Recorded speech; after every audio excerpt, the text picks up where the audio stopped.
దేవుని పరిశుద్ధమైన నామమునకు మహిమ కలుగునుగాక. ప్రభువైన యేసుక్రీస్తు వారి యొక్క అతి దివ్యమైన శ్రేష్టమైన నామములో మీకు అందరికీ మరొకసారి శుభములు తెలియపరుస్తూ ఉన్నా. ఈ యొక్క పరిచర్య ద్వారా మీరు ఆధ్యాత్మికముగా బలపరచబడుతూ దినదినం కూడా దేవుని సన్నిధిలో ఎదుగుచు దేవునికి సమీపముగా ఉంటున్నారని మిమ్మల్ని బట్టి దేవుని స్తుతిస్తూ మీ కొరకు ప్రతిదినము కూడా ప్రార్థనలు చేస్తూ ఉన్నా. దేవుడు మిమ్మల్ని మీ కుటుంబాలను ఆశీర్వదించాలని ఆ దేవాతి దేవుణ్ణి స్తుతిస్తూ ఉన్నా. ఈ సమయంలో ప్రత్యేకముగా ఎంతో భారము కలిగి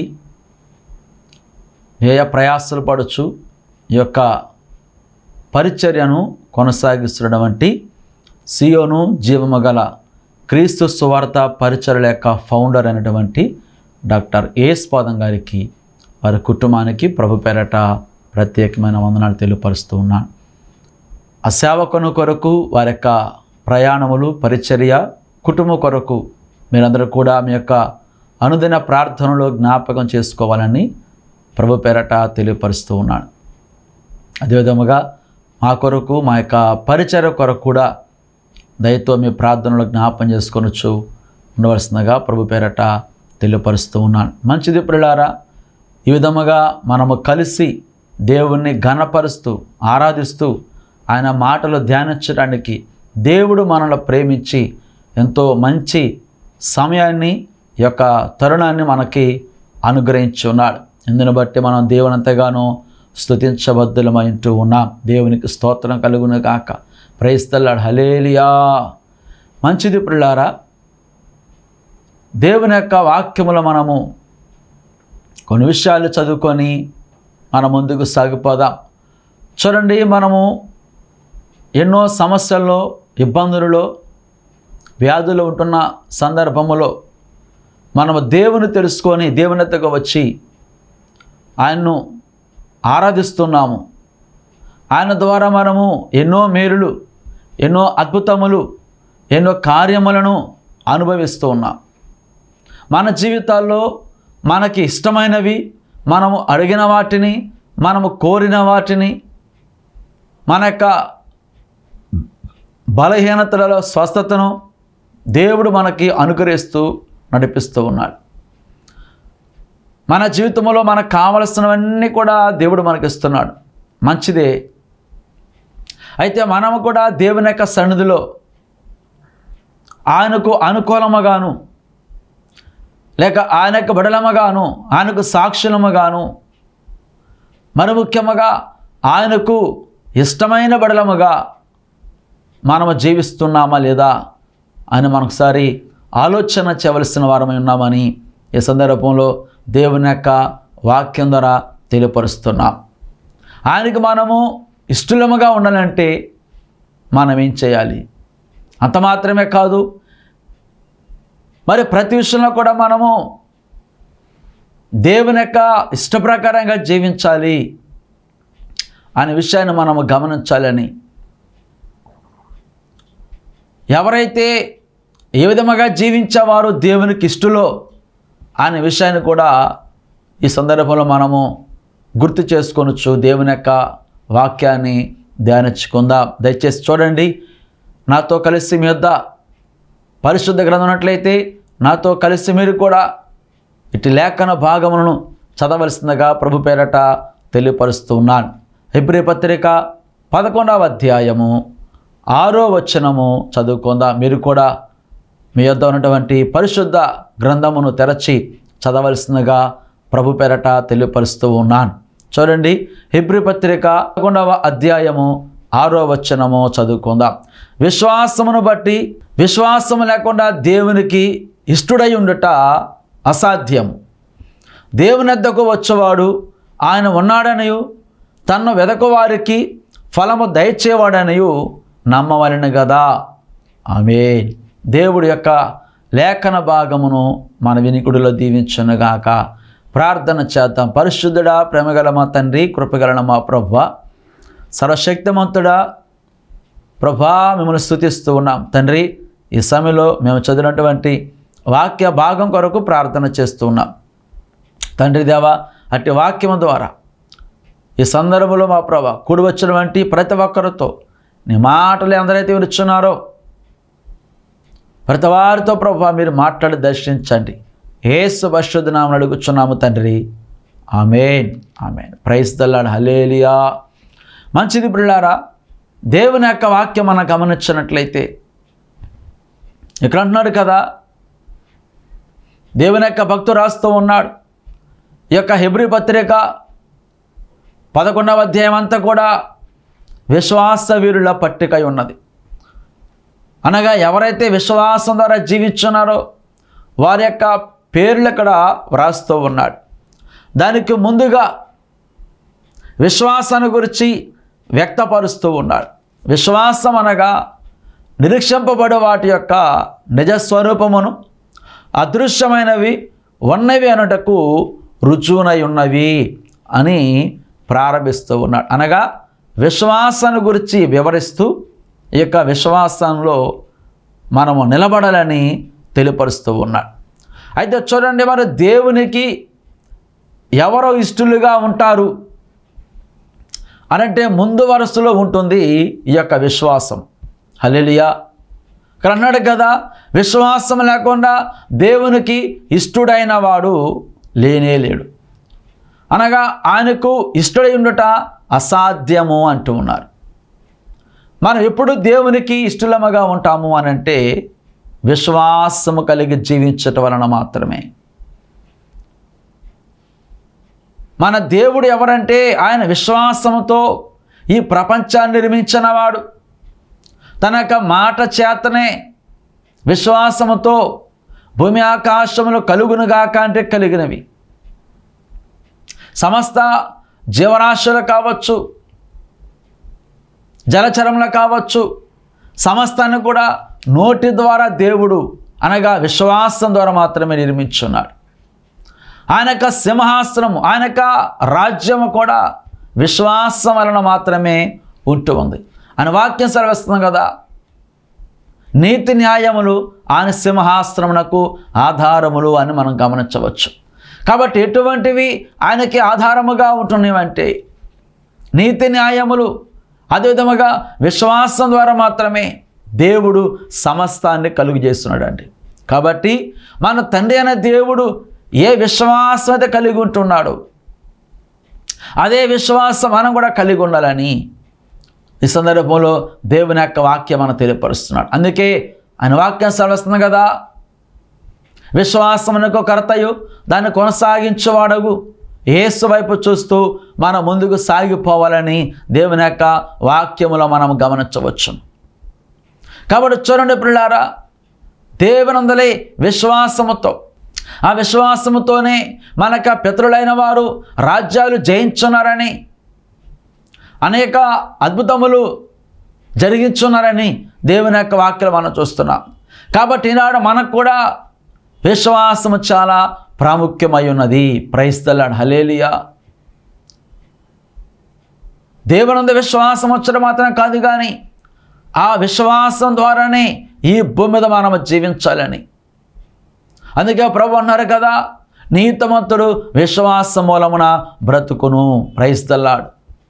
కాబట్టి లోకములో మనం ఏమి కలిగి ఉన్నప్పటికీ కూడా అన్నిటికంటే శ్రేష్టమైనది, విలువైనది విశ్వాసము.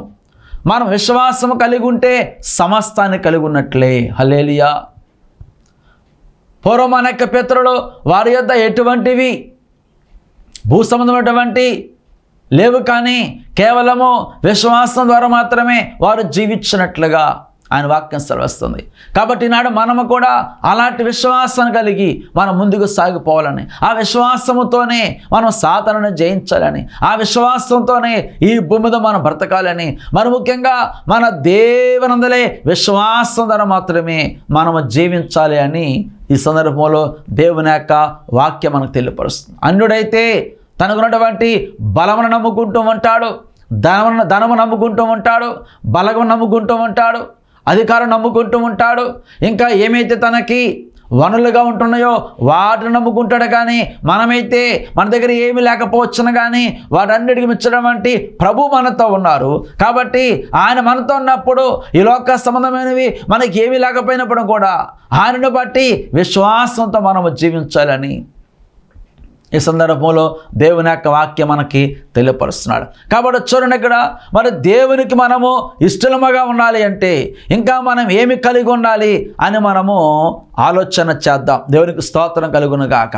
చూడండి, పరిశుద్ధ గ్రంథముల నుంచి కీర్తనల గ్రంథము 18వ కీర్తన 19వ వచనం మనము చదివినట్లయితే ఇక్కడ మరొక మాట మనము గమనించవచ్చు. దేవునికి స్తోత్రం కలుగును గాక. 18వ కీర్తన 19వ వచనం చెప్తున్నాడు కదా. పరిశుద్ధ గ్రంథములో మనము గమనించినట్లయితే, విశాలమైన స్థలమునకు ఆయన నన్ను తోడుకొని వచ్చెను, నేను ఆయనకు ఇష్టడను గనక ఆయన నన్ను తప్పించెను అంటూ ఉన్నాడు. ఇక్కడ కీర్తనకారుడు అంటున్నాడు కదా, ఈ యొక్క కీర్తన అంతా కూడా ప్రార్థనను గురించినటువంటి కీర్తనగా కనబడుచున్నది. ఎప్పుడైతే దావీదు తనక శత్రుల నుంచి తప్పించబడుతూ ఉన్నాడో ఆ సందర్భములలో ఆయన ఈ కీర్తన రాస్తూ దేవుణ్ణి ఘనపరుస్తూ ఉన్నాడు. కాబట్టి ఈ యొక్క వచనం మనం గమనించినట్లయితే ప్రారంభంలోనే ఆయన అంటున్నాడు కదా, యెహోవా నా బలమా, నేను నిన్ను ప్రేమించుచున్నాను అని ప్రారంభిస్తూ ఉన్నాడు. దేవునికి స్తోత్రం కలుగును గాక.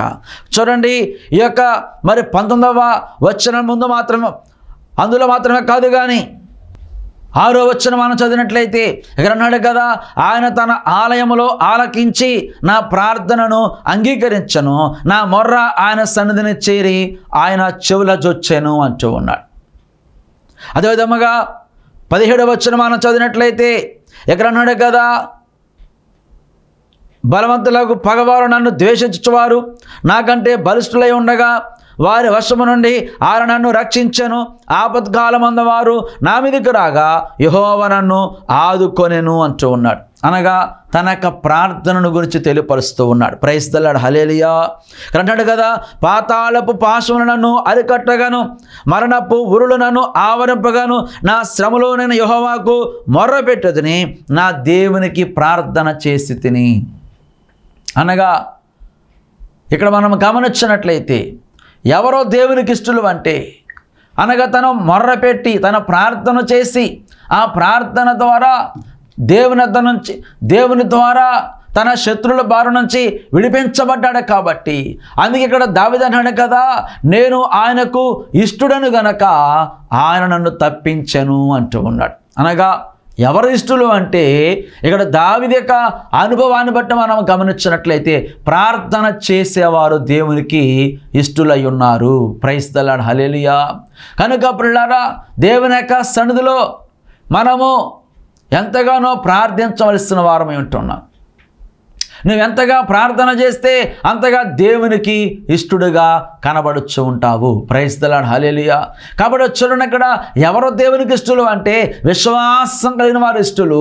ఆ విశ్వాసం మాత్రమే కాదు, ప్రార్థన చేసేవారు ఇష్టలు. అందుకే ప్రభు అన్నారు కదా, మీరు ప్రార్థన చేయనప్పుడు లేక మీరు అడుగుచున్నప్పుడు మీరు అడుగు వాటినెల్లా కూడా పొంది ఉన్నామని నమ్మి అడుగుడి అని ప్రభువైన యేసుక్రీస్తు వారు తెలియపరుస్తూ ఉన్నాడు. కాబట్టి విశ్వాసానికి ప్రార్థనకు అవినాభావ సంబంధం ఉంటుంది. విశ్వాసము లేకుండా ప్రార్థన చేసిన వ్యర్థమే.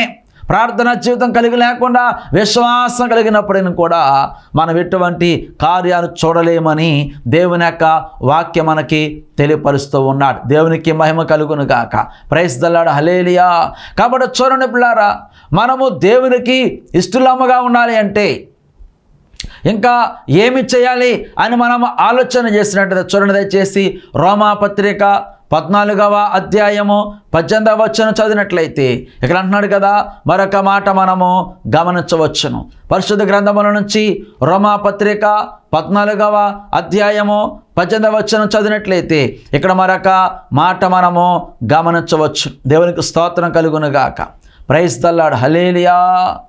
ఇక్కడ మనం గమనించినట్లయితే ఈ విషయమందు క్రీస్తునకు దాసుడైన వాడు దేవునికి ఇష్టడును, మనుషుల దృష్టికి యోగ్యుడనై ఉన్నాడు అంటూ ఉన్నాడు.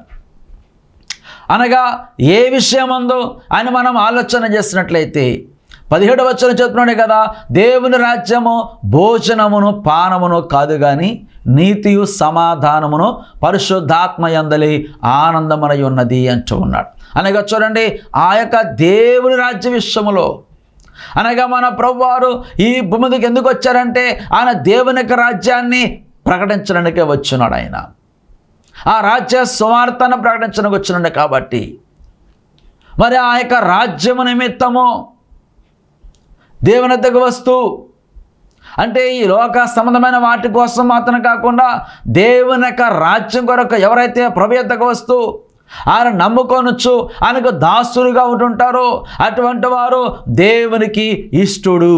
ప్రైజ్ ది లార్డ్, హల్లెలూయా. అనగా చూడండి, ఈ భూ సంబంధమైన వాటి కొరకు దేవుని నమ్మకుండా, వాటి విషయాన్ని బట్టి మాత్రమే సంతోషించకుండా, వాటిని నాకు ఇస్తేనే చాలు ప్రభువా అని వాటిని బట్టి మనం తృప్తి పడకుండా, ఇదిగో ప్రభువా నాకు దేవుని యొక్క రాజ్యాన్ని అనుగ్రహించున్నావు, నీ రాజ్యంలో నన్ను చేర్చుకొని ఉన్నావు, నీ ఆత్మతో నన్ను నింపి ఉన్నావు, ఆత్మ సంబంధంగా నన్ను చేసి ఉన్నావు అని ఎవరైతే ఆ యొక్క ఆత్మ విషయమును బట్టి లేక దేవుని యొక్క రాజ్య విషయమును బట్టి ప్రభు యొద్దకు వచ్చి ఆయనకు దాసుడిగా ఉంటుంటాడో, క్రీస్తుకు దాసుడిగా ఉంటుంటాడో అటువంటి వారు దేవునికి ఇష్టలు. అనగా ఈ లోక సంబంధమైన వాటిని కాకుండా పర సంబంధమైన వాటిని బట్టి దేవుని సేవించేవారు, దేవుణ్ణి ఆరాధన చేస్తూ ఉన్నారు, ఆయన నమ్ముకున్నవారు, ఆయనను స్తుతిస్తున్నవారు, ఆయన సేవిస్తున్నవారు మాత్రమే దేవునికి ఇష్టలట. కాబట్టి ఈ సందర్భంలో కేవలము ఈ భూ సంబంధమైన వాటి కొరకు దేవుని వద్దకు వచ్చావా, లేక ఆత్మ సంబంధమైన వాటి కొరకు అనగా దేవుని యొక్క రాజ్యం కొరకు ప్రభు యొద్దకు వచ్చావా, ఒకసారి ఆలోచన చేయవలసిందిగా ప్రభు పేరట తెలియపరుస్తూ ఉన్నాను. ఈ భూమి మీద అనేకులు ఎందుకొరకు ప్రభుని నమ్ముచున్నారంటే, ఎందుకొరకు ఆయన్ను నమ్ముచున్నారు, ఎందుకొరకు ఆయన సందులో మరి ప్రార్థన చేస్తున్నారంటే కేవలము ఈ యొక్క భూ సంబంధమైన వాటి కొరకు మాత్రమే అనేకులు వస్తున్నారు. కానీ దేవుని యొక్క రాజ్యం కొరకు వచ్చేవారు చాలా అరుదుగా ఉంటూ ఉన్నారు. కాబట్టి ఎవరైతే ఈ లోక సంబంధమైన వాటిని కొరకు దేవుణ్ణి సేవిస్తూ ఉన్నారో వారు దేవునికి ఇష్టలు కారట. ఎవరైతే పరలోక రాజ్యం కొరకు దేవుని వద్దకు వస్తూ ఉన్నారు అనగా అటువంటి వారు ఈ భూమి మీద అనేకరంటి శ్రమలు, సమస్యలు, శోధనలు, ఇబ్బందులు, వ్యాధులు, నష్టములు, కష్టములు వచ్చినప్పటికీ వాటి కొరకు దేవుని యొక్క రాజ్యం కొరకు వారు వాటిని తట్టుకుంటూ నిలబడగలుగుతూ ఉంటుంటారు. అందుకే వారంటే దేవునికి ఎంతో ఇష్టమని ఆయన వాక్యం మనకు తెలియపరుస్తున్నారు. కాబట్టి కేవలము ఈ భూ సంబంధమైన వాటి కోసం మాత్రమే వచ్చేవారు శ్రమలు వచ్చినప్పుడు నిలబడలేరు, కష్టాలు వచ్చినప్పుడు నిలబడలేరు, వ్యాధులు, నిందలు, అవమానం వచ్చినప్పుడు వారు నిలవబడలేరు. కాబట్టి వారు దేవునికి ఇష్టలు కానే కారని దేవుని యొక్క వాక్యం మనకి తెలియపరుస్తున్నాడు. కాబట్టి దేవుణ్ణి ఆరాధన చేస్తున్న మనము ఆయనకి ఇష్టలుగా లేనటువంటి ఆరాధన మన జీవితంలో వ్యర్థమేనని ఈ సందర్భంలో దేవుని యొక్క వాక్యం ద్వారా తెలియపరుస్తూ ఉన్నాను. దేవునికి స్తోత్రం కలుగును గాక. Praise the lord, hallelujah. కాబట్టి చూడండి పిల్లారా, మొదటగా విశ్వాసం కలిగిన వారు దేవునికి ఇష్టలు, అట్లాగే ప్రార్థించేవారు దేవునికి ఇష్టలు, అదేవిధముగా దేవునికి దాసులైన వారు అనగా పరలోక రాజ్యం కొరకు ప్రభువును సేవించేవారు దేవునికి ఇష్టలట. అట్లాగే మరొక మాట మనం గమనించినట్లయితే చూడండి, సామెతల గ్రంథము 12వ అధ్యాయము 22వ వచనంలో మరొక మాట తెలియపరుస్తూ ఉన్నాడు జ్ఞానటువంటి సొలొమోను. దేవునికి స్తోత్రం కలుగును గాక. చూడండి, పరిశుద్ధ గ్రంథముల నుంచి మరొక మాట మనం చదువుకుందాము. సామెతల గ్రంథముల నుంచి 12వ అధ్యాయము 22వ వచనం చదువుకుందాం. అబద్ధమాడు పెదవులు యెహోవాకు హేయములు, సత్యవర్తనులు ఆయనకిష్టులు అంటూ ఉన్నాడు. దేవునికి మహిమ కలుగును గాక. అనగా చూడండి, ఎవరైతే అబద్ధమాడే పెదవులు కలిగిన వారుగా ఉంటుంటారో, మోసగించేవారుగాను, అన్యాయముగాను, అక్రమముగా ప్రవర్తించేవారు దేవునికి ఇష్టలు కాదు. కానీ ఎందుకే మాట చెప్తున్నాడంటే, కొందరు దేవుని నమ్మినప్పటికీ ఆయన సేవిస్తున్నప్పటికీ స్వార్థముగా మాత్రమే దేవుణ్ణి సేవిస్తుంటుంటారు. స్వార్థం కొరకు మాత్రమే దేవుణ్ణి ఆరాధన చేస్తూ ఉంటారు. తమ యొక్క స్వలాభం కోసం మాత్రమే దేవునితో వస్తూ ఉంటుంటారు. తమ యొక్క క్షేమ కొరకు మాత్రమే ప్రార్థన చేస్తుంటారు. కానీ ఇతరుల కొరకు, ఇతరుల క్షేమ కొరకు ప్రార్థించేవారు కొందరు ఉండకపోవచ్చు. అందుకే ఇక్కడ ప్రభు అంటూ ఉన్నారు కదా, అబద్ధమాడ పెదవులు యెహోవాకు హేయములు, సత్యవర్తనులు ఆయనకిష్టులు అంటూ ఉన్నారు. సత్యవర్తనులు అనగా సత్యముతో ప్రవర్తించేవారు. సత్యము అనగా మార్పు లేనిది, ఎల్లప్పుడూ ఒకే రీతిగా ఉండేది. ఈ లోకంలో సత్యమైనది ఏంటిది అంటే కేవలము దేవుడు మాత్రమే, ఆయన వాక్యము మాత్రమే. దేవునికి స్తోత్రం కలుగును గాక. చూడండి, ఈ యొక్క లోకములో అనేకమైనవి మారిపోతున్నాయి. కాలానుగుణముగా మరి సందర్భానుసారముగా అనేకమైనవి మారిపోవచ్చున్నవి. మనుషులు మారిపోతున్నారు ముఖ్యముగా.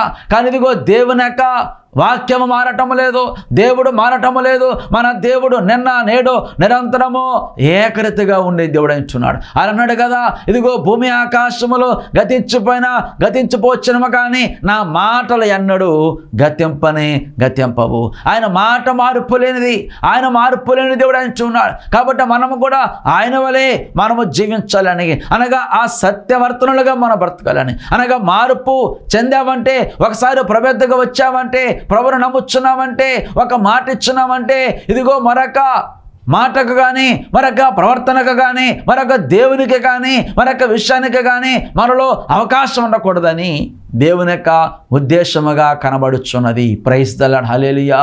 నువ్వు ఏ సందర్భంలో అయితే ప్రభెద్దగా వచ్చున్నావో, ఇదిగో మన జీవితకాలం అంతా కూడా ఆ దేవుని మనం కలిగి ఉంటూ, ఆ ప్రభువైన యేసుక్రీస్తు వారిని మనము సేవిస్తూ మనము జీవించాలని. ఎందుకనగా సత్యమనగా మరొక మాట యేసుక్రీస్తు వారు మాత్రమే, ఆయన మాత్రమే సత్యవర్తనుడుగా ఉంటున్నాడు.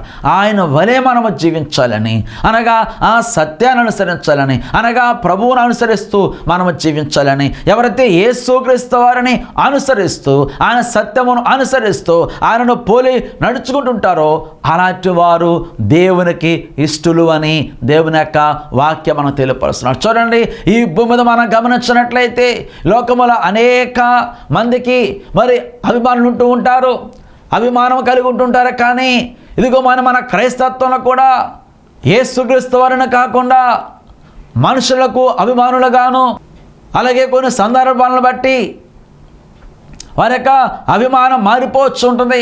ఎంతమంది వచ్చినప్పటికీ కూడా యేసుక్రీస్తు వారిని మాత్రమే మనం ప్రేమిస్తూ ఉండాలి, వారిని మాత్రమే మనము అనుసరిస్తూ ఉండాలి, ఆయన యొక్క వాక్యాన్ని మాత్రమే అనుసరిస్తూ ఉండాలి, ఆయన మాట మాత్రమే మనం జరిగిస్తూ ఉండాలి. దేవునికి స్తోత్రం కలుగును గాక.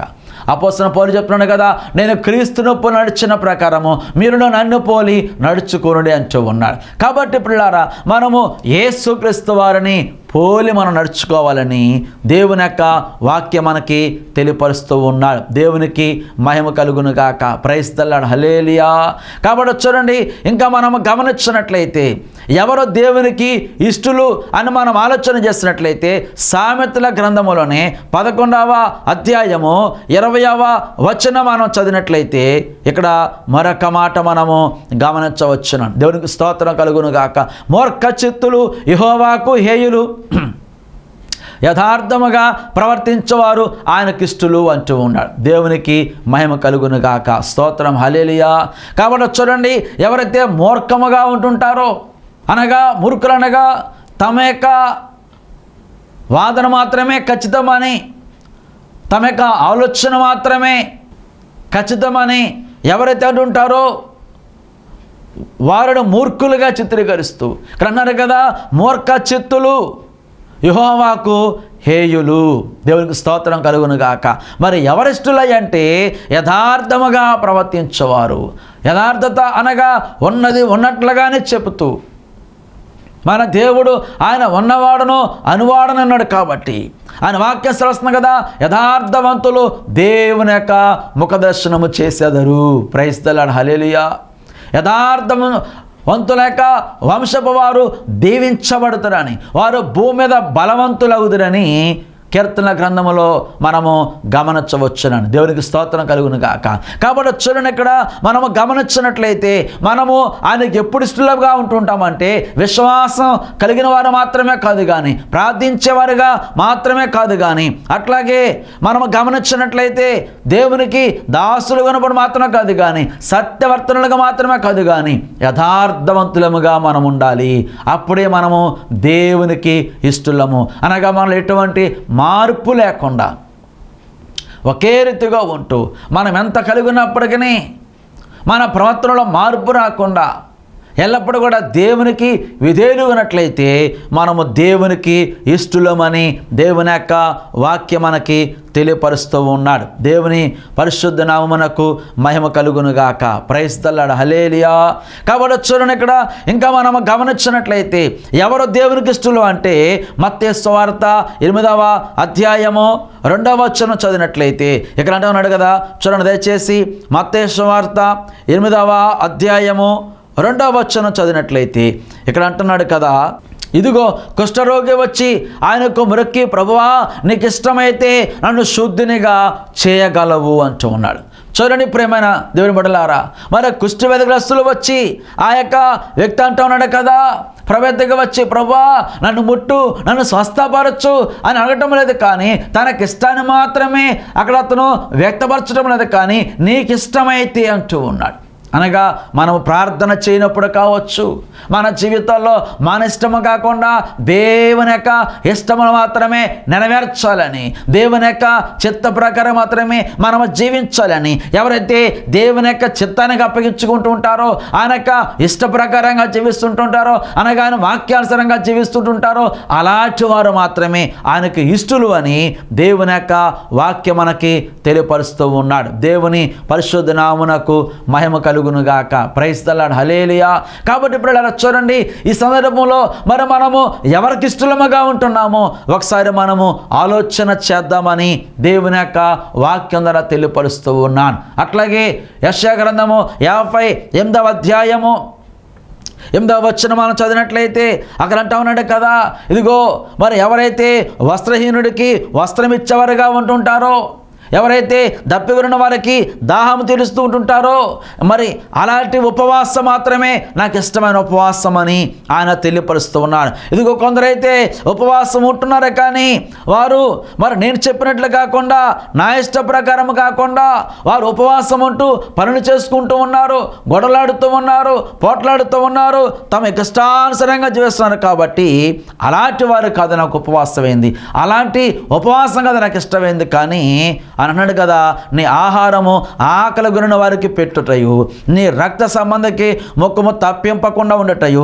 దిక్కుమాలిన బేదలను నీ ఎంట చేర్చుకొనుటయు, వస్త్రహీనుడు నీకు కనబడినప్పుడు వానికి వస్త్రములు ఇచ్చుటయు, ఇది ఏ కదా నాకు ఇష్టమైన ఉపవాసము అంటూ ఉన్నాడు. అనగా చూడండి, దేవునికి ఎవరు ఇష్టలు అంటే ఉపవాసం ఉండి ప్రార్థిస్తూ ఉండేవారు ఆయనకి ఇష్టలు. అంత మాత్రమే కాదు, ఉపవాసం ఉంటున్నప్పుడు తమ యొక్క సొంత పనులు మానివేసుకుంటూ, అదేవిధంగా మరి ఇతరులను ప్రేమిస్తూ, ఆహారము ఆకలి కొన్న వారికి ఆహారం ఇస్తూ, దప్పికొన్న వారికి దప్పిగా తీరుస్తూ, వస్త్రహీనుడికి వస్త్రాలను ఇస్తూ, తనకి ఇరుగు పొరుగు వారితో పోట్లాడకుండా, తన యొక్క మరి రక్త సంబంధితో గొడవాడకుండా, ముఖం త్రిప్పుకొనకుండా, బేదలను ఎంట చేర్చుకొనుటయు, ఇది నాకు ఇష్టమైన ఉపవాసము అంటూ ఉన్నాడు. కాబట్టి ఇప్పుడు చూడండి, మరి మన ఇష్టము జరిగించాలా లేక దేవుని ఇష్టము జరిగించాలా మనం ఒకసారి ఆలోచన చేద్దామని. ఎలాగో జీవిస్తే మనము దేవునికి ఇష్టలముగా ఉంటామో ఆ ఇష్టమైన వారు మాత్రమే దేవుని యొక్క రాజ్య వారసులుగా ఉంటారని ఈ సందర్భంలో దేవుని యొక్క వాక్యం ద్వారా తెలియపరుస్తూ ఉన్నాను. మనమందరం కూడా అలాగున దేవునికి ఇష్టలముగా జీవిస్తూ ఆయన రాజ్యానికి వారసులం అవుదాము. దేవుడి యొక్క మాటలు దీవించునుగాక. ఆమేన్, ఆమేన్. ప్రార్థన. పరిశుద్ధుడా, ప్రేమగల మా తండ్రి, కృపా సత్య సంపూర్ణుడా, ఆశ్చర్యకరుడా, ఇదిగో ప్రభువా చెప్పబడినటువంటి యొక్క మాటలను ప్రతి వారి యొక్క హృదయములలో మీరు ఫలింపచేయండి, దీవెనకరముగా మార్చండి. ఎవరు ఏ సమస్యతో ఉంటున్నారో వారి జీవితంలో గొప్ప కార్యాలు జరిగించండి. యేసు పరిశుద్ధ నామమున అడుగుచున్నాము తండ్రి. ఆమేన్.